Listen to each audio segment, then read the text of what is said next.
नमस्कार दोस्तों, आपका स्वागत है 15 मिनट शो में। और आज हम जिसके बारे में बात करने वाले हैं वो राजस्थान के लोकगीत है। और ये लोकगीत आपको की पॉइंट के माध्यम से, जब ये टॉपिक खत्म होगा तब तक आपको सारे के सारे याद हो जाएंगे और कम समय में अधिक कंटेंट इस क्लास में दिया जाएगा। अगर आपको अच्छी लगती हो तो इसको शेयर कर दीजिएगा। अब शुरू करते हैं हम राजस्थान के लोकगीत, जिनके बारे में हम बात करने वाले हैं कि यहाँ से उसकी परिभाषा। और देवेंद्र सत्यार्थी जो होते हैं वो लोकगीतों के बारे में क्या कहते हैं कि लोकगीत संस्कृति के मुंह बोले चित्र है।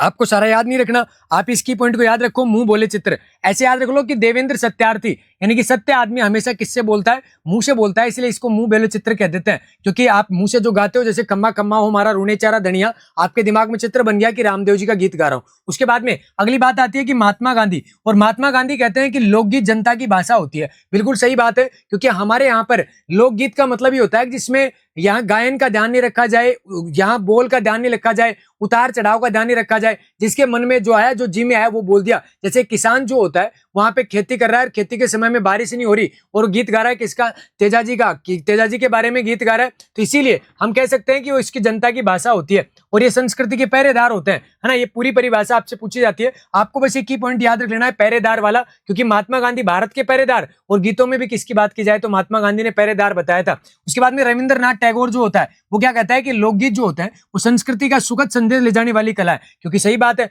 पहले जो पक्षी होते थे वही संस्कृति में यहाँ पर हमारे गीतों के माध्यम से संदेश पहुंचाया करते। इसलिए हम कह सकते हैं कि संस्कृति का सुखद संदेश ले जाने वाली क्या कहलाती है? कला कहलाती है। और वो किसने कहा था? रविंद्रनाथ टैगोर। आपके दोनों चीजें एकदम बिल्कुल क्लियर हो गई होंगी। एक नई परिभाषा कि नेहरू जी क्या कहते हैं कि यहाँ पे राज्य की आत्मा कहलाते हैं। क्या लोकगीत जो होते हैं वो राज्य की क्या कहलाते हैं? आत्मा। बिल्कुल सही बात है, हमारे राज्य की आत्मा जो होती है वो लोकगीत कहलाते हैं। तो ये बातें आपको क्लियर हो गई होंगी। अगली बार आगे चलते हैं और उसके बाद में आगे जो बात आती है कि लोकगीतों के प्रकार। यहाँ पे हम सबसे पहले बात करें कि पारिवारिक गीत, परिवार में कौन कौन सी चीजें होती हैं ये आप सबको वैसे भी पता होना चाहिए। तो पारिवारिक गीत जो होता है उसमें हमें जन्म होता है, तो जन्म से संबंधित गीत के बारे में बात कर लेते हैं। जन्म से संबंधित वो आता है जिसमें अजमो, अजमो को आप सीधा पढ़ो कि इसका मतलब यह है कि ए जन्म, अभी बच्चे का जन्म नहीं हुआ है। अजमो का मतलब होता है कि ए जन्म, इसका मतलब बच्चे का जन्म नहीं हुआ है। तो ये जन्म से पूर्व यानी कि जन्म से पूर्व कौन सा गीत गाया जाता है आपसे पूछे तो आप कर देना ये अजमो गीत होता है। उसके बाद में अगला आता है कि बच्चे का जब जन्म होता है तो उसकी माँ जो होती है उसको क्या बोलते हैं? जच्चा बोलते हैं, इसलिए जच्चा गीत होता है जो वंशवृद्धि के लिए गाया जाता है। उसके बाद में छोटे बच्चों को क्या कहा जाता है? गीगला कहा जाता है, इसलिए गीगला गीत होता है। उसके बाद में आप क्या बोलते हो कि बच्चे की क्या आती है? लार, तो इसका मतलब क्या हो गया? होलार गीत हो गया, है ना। उसके बाद में आप याद रख सकते हो कि बच्चों को किस में झुलाया जाता है? पालने में, तो गीत क्या हो गया? पालना। ये याद रख सकते हो कि सारे गीत कब गाए जाते हैं? जन्म के संबंधित। हो उसके बाद में अगली बात आती है कि यहाँ पे विवाह के अगली स्लाइड में मैं बताऊंगा, यह मृत्यु से संबंधित गीत होते हैं। मृत्यु में देखो ये मर आ गया, मर्ष्या। मर्ष्या जो होता है जो किसी प्रतिष्ठित व्यक्ति की, जब किसी प्रतिष्ठित व्यक्ति की मृत्यु होती है, प्रतिष्ठित व्यक्ति की मृत्यु पर गाए जाने वाले, प्रतिष्ठित व्यक्ति की मृत्यु पर, इसका मतलब यह होता है कि किसी राजा वाजा की मृत्यु हो गई, क्योंकि राजा प्रतिष्ठित होते थे, मृत्यु पर गाए जाने वाले। और यहाँ से सवाल जो है वो आपसे पूछा ही जाता है कई बार इसमें कि ये मर्ष्या किसके? जगपतरा मर्ष्या, खूब आया हुआ है जगपतरा मर्ष्या। और इसमें आपसे ये पूछता है कि जगपतरा मर्ष्या में जगपत कौन है? तो जगपतरा मर्ष्या में जगपत है जगत सिंह। तो ये भी आप बात याद रख सकते हो, यहाँ पे जगत सिंह की बात करता है, तो ये आपको पता होना चाहिए। उसके बाद में हरजस, हरजस मतलब हरि के भजन, जिसको हर को इंडोला भी कहते हैं। जब किसी वृद्ध व्यक्ति की मृत्यु पर, वृद्ध व्यक्ति की मृत्यु पर, और वृद्ध व्यक्ति की मृत्यु जब होती है तो अपने यहाँ पे क्या करते हैं? हरि के भजन गाते हैं कि भाई इसको ढंग से ले जाना रहे प्रभु, है ना, इसका जीवन अच्छा सुधर जाए। हरि के भजन जो होते हैं वो गाए जाते हैं, वो महिलाएं गाती रहती हैं, तो ये गाए जाते कहलाता है क्या? यहाँ पे हरजस कहलाता है। फिर आता है छेड़े। छेड़े जो एग्जाम में पूछे जाते हैं कि छेड़े ये बच्चे की मृत्यु पर गाए जाते हैं। जब बच्चे की मृत्यु पर गाए जाते हैं इसका मतलब आप ऐसे याद रख सकते हो कि एक बच्चा जो होता है वो छेड़ कर रहा था इसलिए वो मर गया, इसलिए उसका नाम क्या हो गया? छेड़े गीत हो गया। उसके बाद में अगली बात हम करें कि दाम्पत्य प्रेम के गीत जो होते हैं, जैसे मैं आपसे कहूं कि दाम्पत्य प्रेम का मतलब ये होता है कि पति और पत्नी का दोनों का प्रेम जो होता है उससे संबंधित बात होती है। और यहाँ पे आपको बिल्कुल नहीं रटना है, आप सिंपल तरीके से याद रख सकते हो कि यहाँ पे जो भी खेती के, क्योंकि पति और पत्नी का झगड़ा क्यों? खेती के काम को लेके या कपड़े पहनने को लेके, इसलिए खेती से संबंधित जो भी, जैसे जैसे पाला होता है ना, पालो गीत होता है। और उसके बाद में यहाँ पे पोदीना गीत होता है। कौन सा? पोदीना गीत होता है, बिल्कुल, है ना। उसके बाद में अगली बात मैं करूं, यहाँ पे जो अपने जीरा गीत होता है ये भी इससे संबंधित होता है। उसके बाद में मैं अगली बात करूं यहाँ पे कि जीरा, पोदीना और ये यहाँ पे पालो। और उसके बाद में जैसे लहरिया, क्योंकि पहनने से संबंधित है, लहरिया हो गया। या मैं कहूँ कि लहंगा गीत जो होता है ये लहंगा गीत हो गया, तो ये भी आपको याद रख लेना है ना। उसके बाद में आपसे पूछे कि रतन राणो, कौन सा? रतन राणो मारवाड़ का गीत होता ही है। और नैनारा लोबी, कौन सा? नैनारा लोबी, ये भी आप याद रख सकते हो, नैनारा लोबी भी गीत होता है इनका। तो ये भी आपको पता होना चाहिए। समझ में आ गई होगी बात। उसके बाद में हम यहाँ पे बात करने वाले हैं किसके बारे में, कि जनजातीय गीत जो सबसे इंपॉर्टेंट होते हैं। तो ये भी आप याद करके जाइएगा, जनजातीय गीत जो होते हैं, तो ये नैनारा लोबी, ये भी आपको पता होना चाहिए, है ना। ये लो साहब, नैनारा लोबी जो होता है वो भी आपको पता होना चाहिए। अब हम जनजातीय गीत की बात करें तो जनजातीय गीत जो होते हैं वो दो होते हैं। एक आप आराम से याद रख सकते हो, यहाँ पे जिसको हम कहते हैं क्या, यहाँ पे जिसको हम कहते हैं सुवटिया। तो सुवटिया मतलब पक्षियों से संबंधित, कोई भी पक्षी संबंधित गीत होता है ना, वो सारे के सारे कैसे होते हैं, विरह, क्योंकि पक्षी संदेश पहुंचाने काम करते थे। तो सुवट का अर्थ क्या हो गया, यहाँ पे सुवट का अर्थ हो गया तोता, तो पक्षी से संबंधित हो गया, इसका मतलब ये विरह गीत है। तो भीलों का, यहाँ पे भील विरहणी का गीत है, ये भील विरहणी का गीत है ना, याद रख सकते हो। विरहणी का गीत जो है वो ये कहलाएगा। उसके बाद में एक गीत होता है जिसको हम कहते हैं हमशीडो, और यहाँ पे हमशीडो की बात आए तो देखो गीत से पता चल रहा है, हम मतलब दो, यानी कि दो साथ साथ, तो इसका मतलब ये भीलों का युगल गीत है। किसका गीत है ये, युगल गीत है, किस जनजाति का है, तो भीलों का है। तो यहाँ पे याद रख सकते हो भीलों का युगल गीत कौन सा आ जाएगा, हमशीडो। ये सारी की सारी बातें आपको क्लियर हो गई होंगी, बड़े कम समय में अच्छी चीज पढ़ सकते हो आप आराम से, और आपका सवाल भी गलत नहीं होगा। उसके बाद में हम यहाँ पे विवाह की बात कर ले, तो विवाह का पूछा जाए आपसे, सभी को पता है कि विवाह का पहला गीत जो होता है भगवान गणेश जी को याद करते हैं, तो ये पहला गीत जो होता है वो कौन सा होगा, विनायक गीत होगा। उसके बाद में तेलबान, यानी कि दूल्हा जो होता है वो तेल चढ़ाते हैं, हल्दी लगाते हैं, हल्दी को गाँव में पीठी कहते हैं।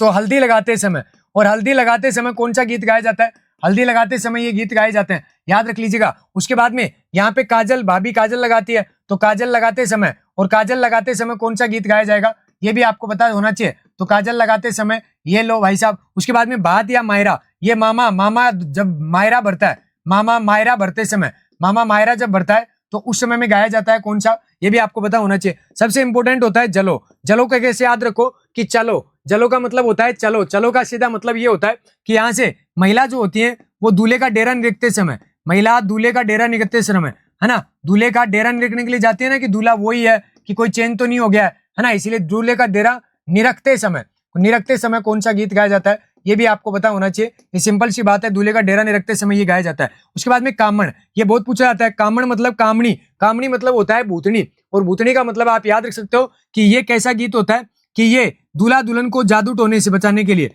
दूल्हा और दुल्हन को, दूल्हा दुल्हन जो होते हैं उसको जादू टोने से, भूत प्रेत से बचाने के लिए कामण गाए जाते हैं ना, जादू टोने से बचाने के लिए। ये याद रख सकते हो बचाने के लिए कौन से गीत होंगे, तो आपको एकदम क्लियर तरीके से पता भी होना चाहिए। उसके बाद में सीठने, सीठने राजस्थान में कैसे गीत होते हैं, गाड़ी गीत होते हैं, है ना, कि महिलाएं गीत गाती है ना, गाड़ी गीत, वो ये सीठने होते हैं जो लड़के के पिता को दिए जाते हैं सीठने। आप सिंपल तरीके से आपको वैसे पता चल गया होगा। उसके बाद में दुपट्टा, ऐसे याद रखो, दूल्हे की सालियां हरे दुपट्टे वालियां, तो दूल्हे की सालियां जो होती हैं वो कौन सा गीत गाती हैं, यहाँ पे दुपट्टा गीत गाती हैं। याद रखिएगा। ओड़ियू, सिकड़ली, सिकड़ली का मतलब सीख देते समय, तो ये विदाई का गीत होता है, क्योंकि सीख कब देते हैं, विदाई के समय में, कि भाई सास ससुर के साथ लड़ाई मत करना, पति के साथ झगड़े मत करना। तो ये विदाई का गीत जो होता है वो आप याद रख सकते हो, यहाँ पे ये गाए जाते हैं। उसके बाद में एक होता है साहब राती जगह, है ना, पूरी रात जागती है महिलाएं, पूरी रात जागती रहती हैं, तो उसको राती जगह कहते हैं। और आपसे ये भी पूछ सकता है कि राती जगह का पहला गीत, और पहला गीत जो आ जाए राती जगह का, तो आप याद रखना शुरुआत में सब में क्या किसका गीत गाया जाता है,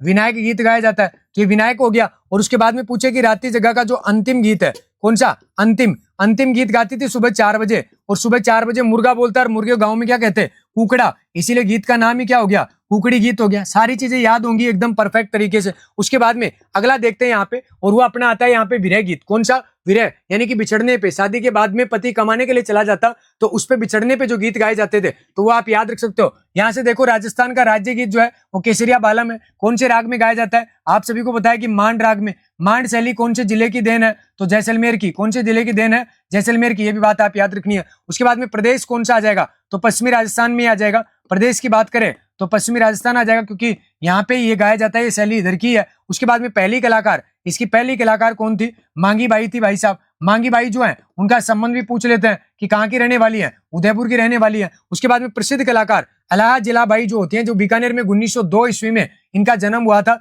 याद रख सकते हो उपनाम क्या कहते हैं, इनको कहते हैं साहब मरु कोकिला। क्या कहते हैं, मरु कोकिला कहा जाता है। और दूसरा इनको क्या कहते हैं, कोर्ट ऑफ सिंगर भी कहते हैं, है ना। कोर्ट का मतलब दरबार की सिंगर, तो याद रख लो कोर्ट ऑफ सिंगर अवार्ड मिला था इनको लंदन में, तो कोर्ट ऑफ सिंगर भी इन्हीं को ही कहा जाता है। ये बात भी आपको पता होनी चाहिए, है ना। उसके बाद में याद रख सकते हो पद्मश्री 1982 में इनको पद्मश्री मिला। दरबारी किसकी थी, तो बीकानेर में कौन थे, महाराजा गंगा सिंह जी। और महाराजा गंगा सिंह जी के दरबार में ये यहाँ पे गाया करती थी। याद रख सकते हो कि इनकी बुआजी जो होती है वो इनको लेके जाती है। और गंगा सिंह जी कहते हैं कि भाई इससे भी कुछ गवाओ, तो फिर गवाया जाता है। तो कहते हैं कि बहुत अच्छा गाती है, तो अगले दिन बुआ जी की छुट्टी हो गई, इसलिए ज्यादा किसी के लिए भला भी नहीं करना चाहिए। उसके बाद में अगली बात आती है कि राजस्थान रत्न कब मिला इनको, तो 2012 में इनको राजस्थान रत्न मिला था, ये भी आपको पता होना चाहिए। अन्य कलाकार जो है बन्नो बेगम है, बतुल बेगम है, तो बन्नो और बतुल दोनों जयपुर में आ जाएंगी। ऐसे याद रखना, बन्नो बै से और बै से बतुल दोनों जयपुर की, जैसे जमीला बानो जोधपुर और गौरी बाई जोधपुर और पाली इस क्षेत्र दोनों की रहने वाली है। तो ये बात आप याद रख सकते हो। अन्य विरह गीत जैसे जोरावा, जोरावा जो होता है जैसे कौन से प्रदेश का है, तो जैसलमेर का है। ये कौन से प्रदेश का है, जैसलमेर का है। ढोला मारू, ढोला का मतलब प्रेमी और मारू का मतलब प्रेमिका, दोनों माउंट आबू घूमने के लिए जाते हैं, इसीलिए आप याद रख सकते हो ये कहाँ का है, सिरोही का है। उसके बाद में देखो बिछुड़ा में ये छह और अड़ है, छह को है पढ़ लो, यानी कि हा और ये अड़ है, तो ये हाड़ूती का गीत होता है। मैं तो मरी होती आज मरी होती, खागो बेरी बिछुड़ो, है ना। उसके बाद में हिचकी, हिचकी कब आती है, जब किसी को याद करो तो विरह गीत होता है, और ये मेवात का विरह गीत होता है ना। ये बात आप याद रख सकते हो। इसी प्रकार से अन्य विरह गीतों में मारवाड़ की बात अगर कर ले, तो मारवाड़ में कौन से गीत होते हैं, आप सभी को पता है कि कुर्जा, कई बार पूछा जाता है, क्योंकि कुर्जा पक्षी है, पक्षी से संबंधित सारे वही होते हैं विरह गीत, क्योंकि पक्षी ही संदेश पहुंचाने का काम किया करते थे, तो ये कुर्जा हो जाएगा। उसके बाद में यहाँ पे एक गीत होता है जिसको हम कहते हैं सुपना। कौन सा, सुपना, क्योंकि विरह तभी होगा वो जब आपको सुपना कब आता है, जब आपका पति आपके पास नहीं होता, पति पास होता है, तो फिर ऐसे गीत आते हैं कि वो कुएं में गिर गया और फलाना हो गया, यानी कि सुपना गीत होता है। उसके बाद में यहाँ पे पीपली गीत जो होता है वो भी चलता ही है, इधर ये भी याद रख सकते हो। और उसके बाद में अगली बात आता है, तो यहाँ पे पीपली गीत होता है, सुपना गीत होता है। एक होता है यहाँ पे कौन सा, कागो, है ना, कवि को कवि से संबंधित, देखो पक्षी का सारे गीत वही होता है, तो ये मारवाड़ के विरह गीत होता है। उसके बाद में बादली, बादली मतलब बारिश, और बारिश के समय में कहाँ पे गाते हैं, ये अभी पूछा भी गया था, तो शेखावाटी में। और आपको यहाँ पे एक सवाल का जवाब देना है, और वो सवाल का जवाब क्या देना है, बताना कि गोरबंद गीत जो होता है, ये गोरबंद आभूषण, आभूषण जो होता है ये किसका होता है, ये आपको कमेंट बॉक्स में छापना है। और ये गोरबंद आभूषण किसका होता है, तो ये आप भी बताइएगा। और यहाँ से आपके सारे गीत जो है एग्जाम के लिए इंपॉर्टेंट जो थे वो मैंने रैपिड रिवीजन में आपको सारे करवा दिए। और आशा करता हूँ क्लास अच्छी लगे तो कमेंट दबा के करिएगा, क्योंकि मिलते हैं अगले सेशन में। तब तक के लिए सभी को धन्यवाद। राम राम, खम्मा गणी, जय श्री कृष्णा, राधे राधे, जय जोहार।